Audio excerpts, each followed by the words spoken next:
안녕하세요. 저는 딸아이를 키우며 한 여자와 두 번의 결혼 생활을 하고 있는 남자입니다. 가끔 일하다가 시간이 날 때면 이곳에 들러 여기에 올라오는 사연들을 종종 듣고 있어요. 괜히 제가 사연의 주인공처럼 감정이입이 돼서 화가 날 만큼 기가 막힌 사연들도 많고 눈물이 찔끔 흘릴 만큼 감동적이고 안타까운 사연들도 많더라고요. 저도 적지 않은 나이인지라 이 나이 되도록 이렇게 험난한 세상을 살면서 산전수전 안 겪어본 일이 없을 지경이었어요.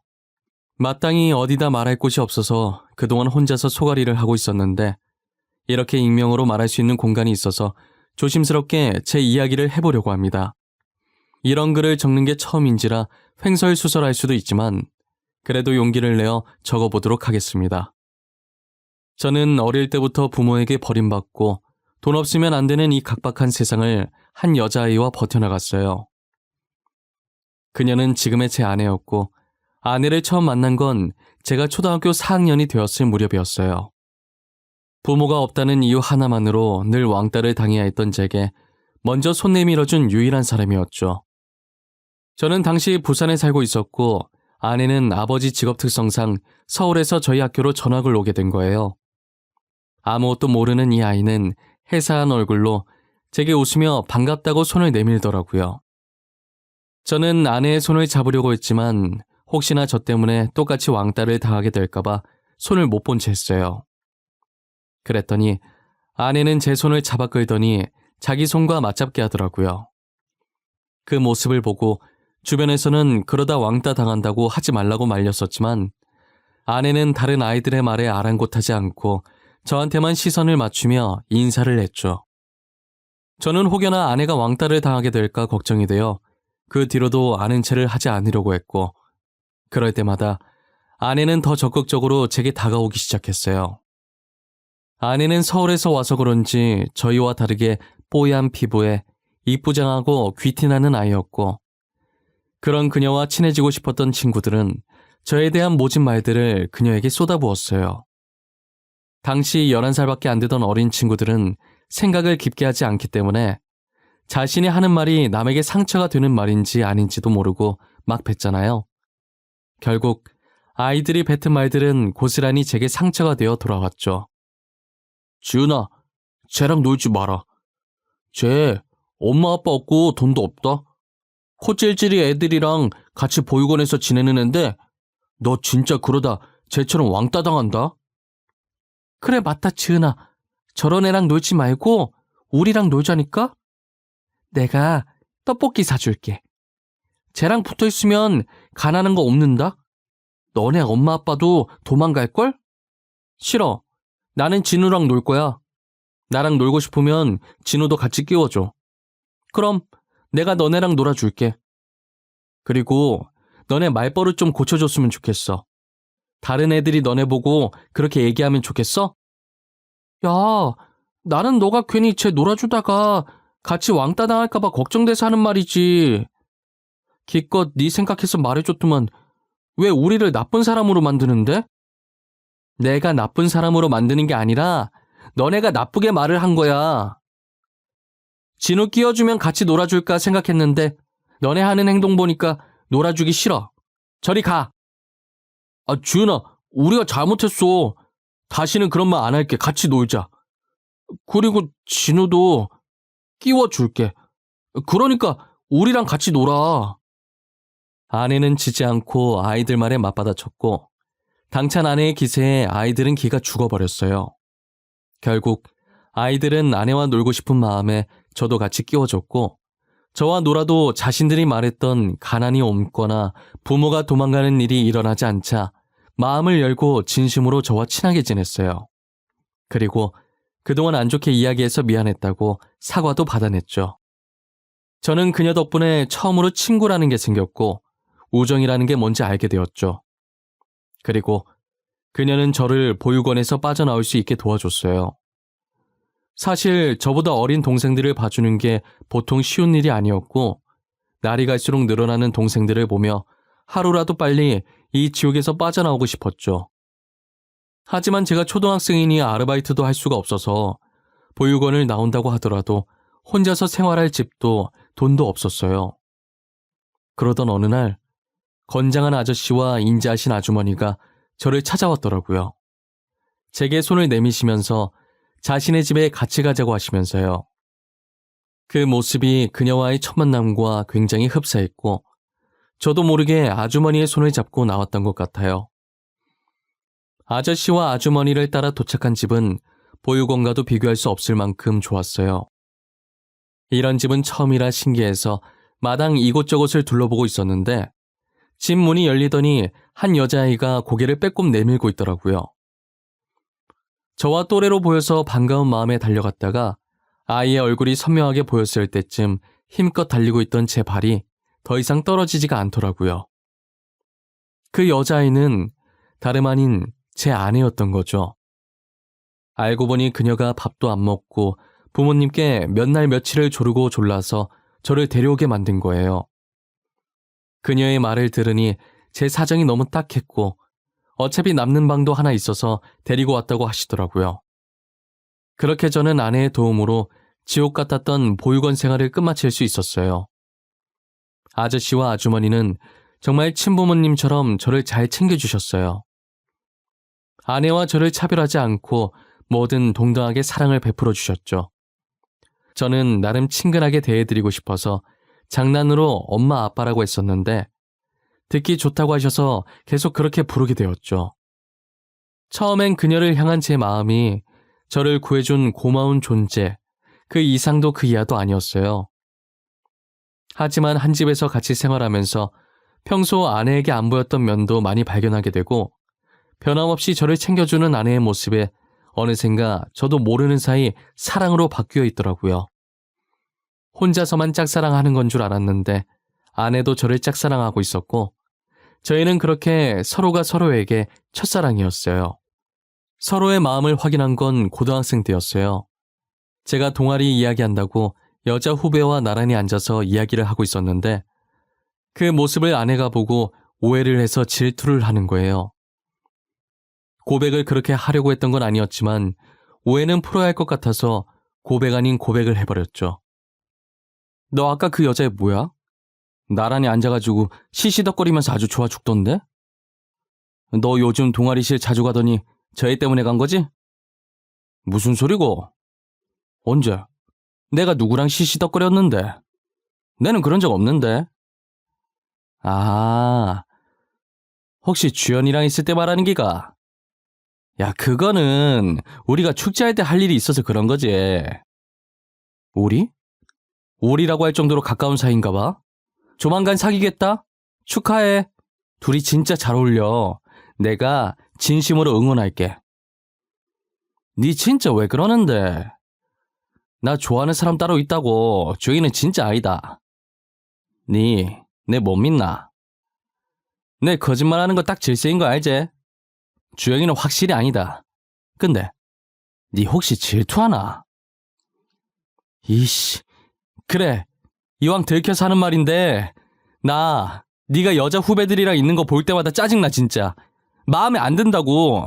됐어? 이제 속이 시원해? 아, 속이 아주 뻥 뚫리고 시원하다. 내가 이렇게 말하려던 건 아니었는데 네, 니 좋아한다. 남자답게 멋있게 고백하려고 했는데 니 때문에 다 망했다. 아내는 한껏 열을 내며 화를 내다가 제가 자신을 좋아한다는 걸 알자 화내던 걸 멈추고 갑자기 수줍어지면서 양볼을 발그레 붉히더라고요. 그 모습이 어찌나 귀엽던지 저는 아직도 그때의 기억이 어제처럼 생생해요. 저희는 그렇게 서로의 마음을 확인하는 순간부터 연인이 되었어요. 함께해온 시간이 긴 만큼 서로에 대해 모르는 게 없었어서 이른감이 없지 않아 있지만 성인이 되고 제가 군대를 갔다 온 뒤에 바로 결혼을 했어요. 처음 저희가 결혼하겠다고 인사드리니 장인 장모님께서 엄청 좋아하시더라고요. 저라면 믿고 자신의 딸을 맡길 수 있겠다고 하시면서요. 고마워할 사람은 저인데 오히려 장인 장모님께서 고맙다고 눈물을 흘리시더라고요. 저는 그동안 키워주셔서 그리고 아내를 제게 믿고 맡겨주셔서 감사하다고 큰절을 올렸어요. 저희는 일찍 아이를 가지고 싶다는 생각이 전혀 없어서 충분히 신혼을 즐기다가 딸을 하나 낳았었어요. 다행히 딸이 저를 안 닮고 아내를 닮아서 피부도 뽀얗고 쌍꺼풀도 짙은 게 너무 이쁘더라고요. 그래도 제가 잘난 곳 하나 없어도 코 하나는 자부심 가질 만큼 이뻤거든요. 아내도 가끔 제 코를 보면서 이쁘다고 그렇게 수술하고 싶다고 할 정도였어요. 딸이 다른 건 다 아내 닮았는데 코는 저를 쏙 빼닮은 거예요. 어쩜 좋은 유전자만 받고 태어났는지 제 딸이라서가 아니라 정말 이뻤어요. 딸바보 저희 부부는 장인 장모님에게 받았던 사랑을 똑같이 딸아이에게 주었고 딸은 저희의 사랑을 듬뿍 받으며 하루가 다르게 커가기 시작했어요. 아이가 5살이 되었을 무렵에 아내는 어느 정도 딸이 컸으니 제게 딸을 잠깐 맡기고 친구와 2박 3일로 다른 지역에 여행을 가겠다고 하는 거예요. 저는 그동안 고생했으니 친구랑 놀면서 스트레스 좀 풀고 오라고 했었죠. 여행하는 동안 아내는 제가 따로 시키지는 않았지만 걱정이 됐는지 꼬박꼬박 연락을 하더라고요. 어디를 갔으며 이제 어디를 갈 거고 방금 어디에 도착해서 뭔가를 먹었다고 하면서 걱정할 틈을 주지 않았어요. 그런데 여행 마지막 날 낮부터 아내와 연락이 안 되는 거예요. 처음엔 마지막이니 아쉬운 마음에 전화하는 것도 있고 신나게 즐기고 있는 줄 알았어요. 그런데 집에 올 시간은 점점 다가오고 걱정되는 마음에 아무리 전화해봐도 여전히 똑같은 신호음만 반복되고 아내의 목소리는 들을 수 없었죠. 오는 길에 차 안에서 자는 건가 싶어서 몇 번 하다가 안 했는데 오후 9시가 넘어가도록 집에 들어오지도 연락을 받지도 않는 거예요. 저는 이제 서서히 걱정에서 불안으로 바뀌더라고요. 10시 정도 돼서 한 번 더 전화를 해보니 드디어 연결이 되는 거예요. 그런데 아내의 목소리가 아니라 어떤 모르는 남자의 목소리가 수화기 너머로 들렸죠. 여보, 당신 지금 어딘데?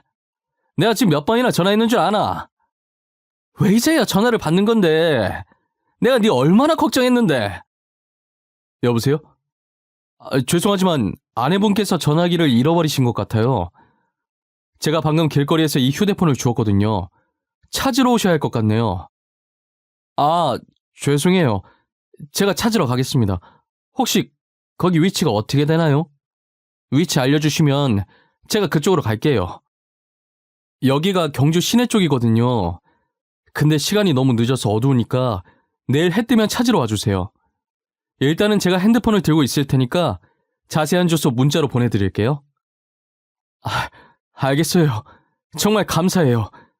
제가 내일 꼭 찾으러 가겠습니다. 죄송합니다. 저는 해가 뜨는 대로 남자가 찍어준 주소로 갔어요. 길거리에 휴대폰이 떨어져 있었고 주변엔 아무도 없었다고 하더라고요. 아내를 찾을 만한 단서가 단 하나도 남아있지 않았어요. 인근 경찰서로 가서 아내의 실종 신고를 했고 저는 경주를 샅샅이 뒤지기 시작했어요. 정말 안 찾아가 본 곳이 없는 것 같았는데 아내는 어디에도 보이지 않더라고요. 저는 시간이 지나고 아내는 보이지 않자 점점 속이 새까맣게 타들어갔어요. 딸도 맡길 곳이 없어서 장인 장모님께 맡겨두고 전단지를 만들어서 아내를 찾으러 다녔죠. 잠자는 시간도 아깝고 한 사람이라도 놓치고 싶지 않아서 사람은 많이 다니지 않는 새벽에도 미친 사람처럼 지나가는 사람들을 붙잡고 전단지를 나눠줬어요. 하지만 사람들은 제 전단지를 받고 보지도 않은 채 바닥으로 떨어뜨렸죠. 저는 떨어지는 전단지처럼 제 마음도 한없이 밑으로 가라앉아 버렸어요. 결국 자지도 먹지도 못한 저는 몸에 탈이 났고 길거리에서 쓰러지고 말았죠. 눈을 뜨니 흰 천장이 보이는 게 병원인 것 같더라고요. 조금만 늦었으면 위험할 뻔했다면서 지나가던 행인이 저를 발견하고 구급차를 불러줬다고 하더라고요. 아내가 죽었는지 살았는지 모를 이 시점에서 제가 살아서 눈을 뜬 게 너무 괴로웠어요. 저는 여러 가지 복잡한 심정에 괴로워서 침대 옆에 있던 화분을 던져버렸어요. 깨진 화분 조각을 들고 안 좋은 선택을 할까도 생각했지만 딸 얼굴이 아른거리더라고요. 아내도 사라졌는데 저까지 잘못되면 딸은 어쩌나 싶은 마음에 이도 저도 못한 채 화분 조각을 떨어뜨리고 그 자리에 그대로 주저앉아서 엉엉 울었어요. 한참을 울다가 팔에 꽂힌 링거를 뽑고 다시 아내를 찾으러 미친 듯이 뛰었어요. 그렇게 2달이 지났을 때 장인 장모님께서는 이쯤 했으면 됐다고 그만 돌아오라고 하셨죠. 결국 저는 집으로 돌아갔고 제 몰골을 보신 장모님은 울면서 저를 꽉 끌어안아 주셨어요. 우리 아들, 진우야, 꼴이 이게 뭐야, 엄마 속상하게. 밥은 먹은 거야? 우리는 괜찮아. 우리 딸 강하는 거 너도 알잖니. 꼭 무탈하게 다시 돌아올 거야. 그냥 기다려보자, 응? 어떻게 그래요? 살았는지 죽었는지 그거라도 알아야 제 마음이 놓이죠. 마냥 기다리기만 하다가 아무 소식도 못 듣게 되면 어떡해요. 저 지은이 없이 못 살아요, 엄마. 실종 신고도 했고 조그만 단서라도 나오면 바로 경찰한테 전화 올 거야. 그러니까 우리라도 정신 똑바로 차리고 지은이 기다리자. 네 몸도 좀 살피면서 믿고 기다려보자. 엄마 앞에서 이런 말해서 정말 죄송한데요. 저는 진짜 지은이 없으면 못 살아요. 우리 지은이 없으면 저도 없어요. 미안할 게 뭐 있어. 다 네가 우리 딸을 많이 아껴서 하는 말인데 우리는 오히려 고마워. 이렇게까지 우리 딸을 사랑해주고 아껴줘서. 그래 아들아, 우리는 너한테 너무 고맙다. 몸 많이 상했네. 이제 그만하고 쉬거라, 응? 너 이러다 죽겠어 이거사. 저는 장모님의 만류에도 아내 찾는 것을 포기하지 않았어요. 그렇게 시간은 훌쩍 지나 15년이란 세월이 흘렀고 5살이던 딸은 어느덧 20살이 되었죠. 모든 사람이, 심지어 장인 장모님까지도 포기하라고 했었지만 딸은 15년 동안 제 옆에서 포기하라는 말 한 번 없이 옆에서 아내 찾는 것을 도와줬어요. 저를 대신해서 SNS에 글도 올려주고 사람 찾는 프로그램에 제보도 해주었죠. 하지만 그렇게 한다고 해서 저희에게 돌아오는 소득은 아무것도 없었어요. 솔직히 말하면 저도 15년간 찾아다니면서 포기해야 하나 싶었던 적이 없었던 것은 아니에요. 하지만 살아있을 거라는 일말의 희망이 제 마음속에서 떠나지 않았고 저는 끝까지 찾아보려고 가진 노력을 다했었죠. 그리고 이제 장인 장모님도 많이 늙으셔서 더 늦기 전에 찾아야겠다는 생각이 들었어요. 저는 장인어른이 하시던 회사를 이어받아 하고 있었고 딸은 학교를 마치고 저와 저녁을 먹으러 제 회사에 들렀었어요. 그날은 아내의 생일이었고 저희는 아내가 없어도 꼭 생일을 챙겨주었어요. 딸은 SNS에서 맛집 찾아냈다고 한 번만 가보자고 조르더라고요. 자식 이기는 부모 없다고 하도 가자고 조르길래 못 이기는 척 딸 손에 이끌려서 식당에 갔어요. 딸은 이미 메뉴를 고르고 왔었는지 메뉴판을 보자마자 직원을 부르더라고요. 여직원 한 분이 저희 테이블에 왔는데 제 아내와 엄청 닮은 거예요. 저도 모르게 여직원에게 아내 이름을 불렀고 여직원은 누구냐는 듯이 쳐다보더라고요. 저는 그 직원이 아내라는 것을 한 번에 알 수 있었어요. 그 직원 손목에 아내와 똑같은 크기와 모양의 큰 점이 있었거든요. 저는 그 점을 보는 동시에 아내라고 확신할 수 있었어요. 하지만 딸은 너무 어릴 때라 엄마를 기억하지 못해서 못 알아봤고 여직원에게 사람을 찾고 있는데 착각한 것 같다고 죄송하다고 하면서 왜 그러냐는 듯이 저를 막아서기 시작했어요. 저는 확실히 아내가 맞다고 손목에 있는 점을 보라고 했죠. 제가 아내 찾는 글을 올려달라고 부탁했을 때 남들과 다른 특징이 뭐 있을까 하다가 딸한테 옛날 사진을 보여주면서 손목에 점 있다는 얘기를 했었거든요. 그래서 딸이 얼굴은 잘 기억 못해도 점 하나는 기억하고 있었어요.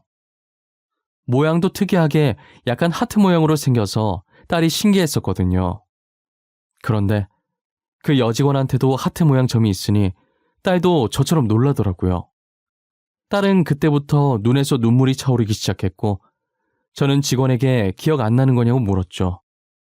여직원은 저희 대화를 들어도 아무것도 모르는 눈치였고 옆 테이블에서 주문받다가 우연히 이야기를 들은 사장님이 조심스럽게 저희 쪽으로 오시더라고요. 혹시 저 직원이랑 아는 사이예요? 아니, 들으려고 들은 건 아니고 어쩌다 옆에 있어서 듣게 됐는데 직원이랑 아는 사이인가 해서요. 네, 제가 15년 전에 잃어버린 아내예요. 그런데 전혀 기억을 못하는 것 같아요. 놀러 간다고 나갔다가 그 뒤로 집에 들어오질 않았거든요. 어머머, 15년 전이면 맞네.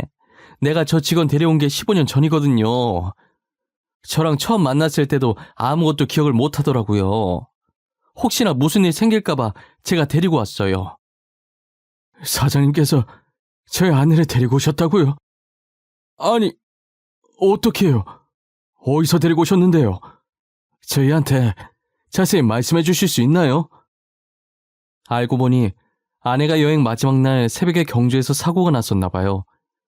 당시 사장님께서 봤을 땐 운전석에는 아무도 없었고 아내만 쓰러져 있었대요. 사장님께서도 경주로 여행 갔다가 속이 답답해서 산책 나오신 건데 우연히 사고 현장을 지나가게 돼서 아내를 발견하게 됐다고 하더라고요.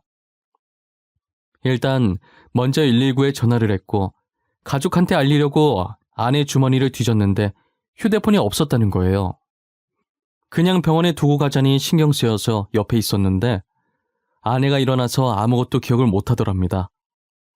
사장님께서는 어떻게 해야 하나 고민하다가 가뜩이나 기억도 없는 사람인데 두고 가면 무슨 일 생길까 걱정돼서 자신이 데리고 오는 게 나을 것 같다는 생각에 여기로 데리고 오게 되었다고 하시더라고요. 식당 사장님이 여자분이셨는데 오래전에 죽은 자기 동생 같아서 동생처럼 돌봐주고 계셨다는 거예요. 저는 아내를 데리고 가는 날 정말 고맙다고 조금이나마 보답해드리고 싶다고 하면서 소정의 금액이 든 봉투를 사장님께 내밀었어요. 사장님은 소스라치게 놀라면서 이런 거 받으려고 한 거 아니라고 괜찮다고 하시더라고요. 그래도 남을 이렇게 보살피기 쉽지 않은데 너무 감사하다고 제 마음이니 받아달라고 했죠. 그렇게 받니 안 받니 실랑이를 벌이다가 딸이 봉투를 사장님 앞치마 주머니에 넣고 나와버렸어요.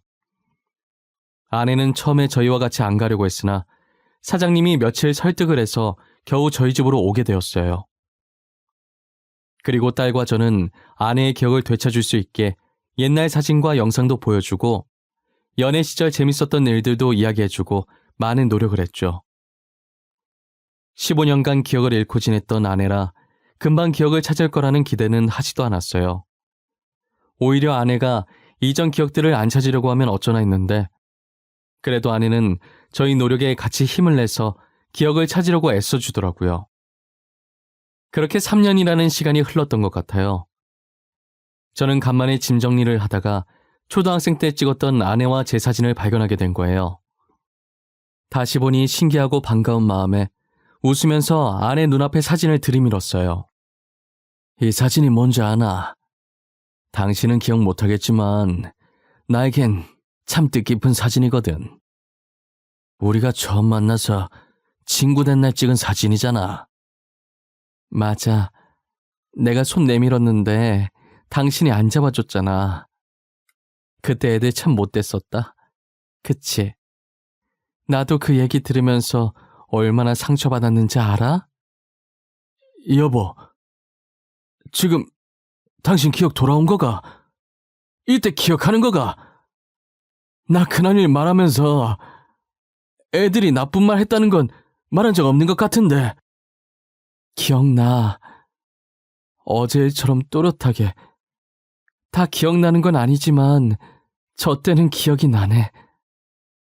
이제 조금씩 기억이 돌아오려나 봐.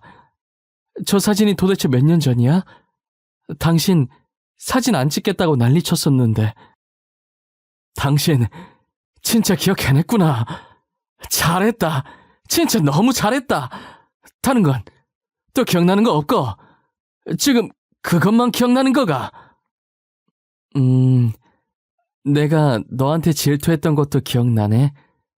주연인지 주영인지 걔 얼굴도 기억나. 다시 생각해도 짜증나네. 너 이리 와, 한 대만 맞자. 아내는 저희 노력에 헛되지 않게 점차 기억을 해내기 시작했어요. 아직은 흐릿하지만 최근 기억보다는 저희의 학창 시절을 조금씩 기억해내는 것 같았어요. 아무래도 사고 난 기억은 안 좋은 기억이기 때문에 재미있었던 기억만 나는 모양이었어요. 그래도 그게 어디냐며 다행이라고 아내를 안아주었죠. 그리고 몇 달 후 모든 기억이 돌아왔고 사고 날까지도 기억을 해냈어요. 사고가 났을 당시 아내가 친구랑 돈 문제로 조금 다툼이 있었나 봐요. 친구가 돈을 빌려달라고 했는데 아내는 돈 거래 안 한다고 못 빌려준다고 했었던 거죠. 그러다가 아내의 친구가 화가 나서 아내가 잠시 나간 틈을 타 우발적으로 그런 일을 낸 것이었어요. 아내의 친구는 그 자리에서 도망을 갔고 아내는 다쳐서 도망가는 걸 잡지 못하고 쓰러져 있었던 거예요. 그 뒤로는 이제 모두가 알다시피 산책 나온 식당 사장님께서 아내를 발견하게 된 것이고요. 아내는 그 사고로 머리를 다쳐서 기억을 모조리 잊게 된 것이에요.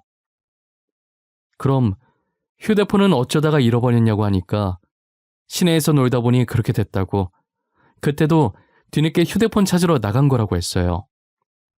지금이라도 아내의 친구를 신고하려고 했지만 이미 공소시효는 지난 상태였고 신고해봤자 처벌이 어려운 상태여서 포기했어요. 그래도 이렇게 아내를 다시 찾고 잊었던 기억들도 다 되찾을 수 있어서 저는 그것만으로도 다행이라는 생각이 들었어요. 아내는 처벌도 어려우니 이제 그 사건을 그냥 잊고 싶다고 하더라고요. 저도 아내의 뜻을 따라 더 이상 그 사건에 대해 언급을 하지 않기로 했어요. 지금 아내와 저는 서로를 챙겨주며 예전처럼 잘 살고 있어요. 딸도 작년에 듬직한 사위와 결혼해서 지금은 귀여운 외손자까지 낳고 잘 지내고 있어요. 참, 딸은 엄마 팔자 닮는다고 사위도 저처럼 보육원 출신이더라고요. 그래서 그런지 뭐라도 있으면 더 챙겨주고 싶고 사위의 든든한 보호자가 되어주고 싶었어요. 사위도 저희를 친부모라고 생각하며 잘 모시고 있고요. 요즘은 아내와 둘이서 손자 보는 재미에 빠져 있습니다. 저희가 딸 하나밖에 없어서 아들 키우는 재미를 못 봤었는데 지금 손자로 대신하고 있어요. 둘 다 맞벌이라서 그런지 아이 맡길 곳이 없다고 저희한테 맡기더라고요. 저도 한때 딸을 장인 장모님께 맡겼던지라 군말 없이 손자를 받아들였어요. 장인 장모님 하니까 생각났는데 아내를 다시 저희 집에 데리고 왔을 때 처가댁은 눈물바다였어요. 죽었을 거라고 생각했던 딸이 이렇게 살아 돌아왔는데 오죽하시겠어요? 저라도 온 집안이 수영장이 되도록 울었을 것 같아요. 기억 잃은 걸 알면 속상해하실까봐 기억을 되찾은 뒤에 처가댁으로 데리고 갔었어요. 아내도 장인 장모님을 보자마자 많이 울었죠. 그런데 하늘도 무심하시지. 아내와 다시 만난 지 1년도 채 되지 않아 장인 장모님께서 한 달 차이로 세상을 떠나셨어요. 아내가 실종되고 마음의 병으로 두 분 다 몸이 급격히 안 좋아지셨었는데 아마도 아내를 볼 거라는 희망으로 다들 마지막 힘까지 버티고 계셨던 것 같아요. 마지막 가는 순간까지도 제 손을 붙잡고 포기하지 않아줘서 고맙다고 하셨죠. 저는 당연히 해야 할 일을 한 거라고 고마워하지 않으셔도 된다고 했어요. 그렇게 장인 장모님은 사랑하는 딸을 찾아 더 이상 아무 미련 없다는 듯 편안하게 잠자는 듯한 표정으로 저희 곁을 떠나셨어요. 저는 아직도 가끔 아내가 다시 돌아온 것이 믿기지가 않아요. 지금도 꿈인 것만 같아서 제 옆에서 조용히 잠자고 있는 아내의 볼을 살짝 눌러봤네요. 말랑말랑한 촉감이 느껴지는 게 꿈은 아니라고 말해주는 것 같아요.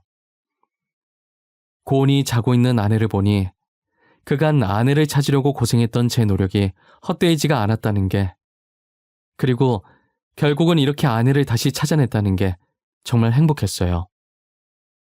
앞으로 안 좋았던 기억들은 다 잊고 행복했던 기억들만 안고 가려고 합니다.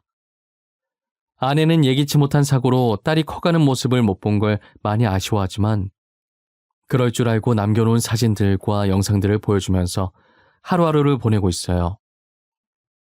어렵게 만난 아내인 만큼 두 번 다시는 아내를 놓치지 않으려고 합니다. 제 이야기는 이쯤에서 마무리해볼까 합니다. 저와 아내의 이야기를 들으신 여러분들은 지금 어떤 생각을 하시나요? 만약 저희 같은 상황에 처했다면 어땠을까요? 쉽게 포기하셨을 것 같나요?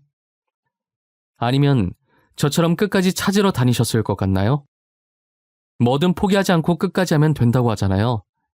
저 말처럼 여러분들께 무슨 일이 생기든 절대 포기하지 않고 끝까지 해내셨으면 좋겠습니다. 그러다 보면 저희의 간절한 소원을 누군가가 듣고 이루어지게 해주지 않을까요? 어떤 일에도 늘 희망을 버리지 않으셨으면 좋겠어요.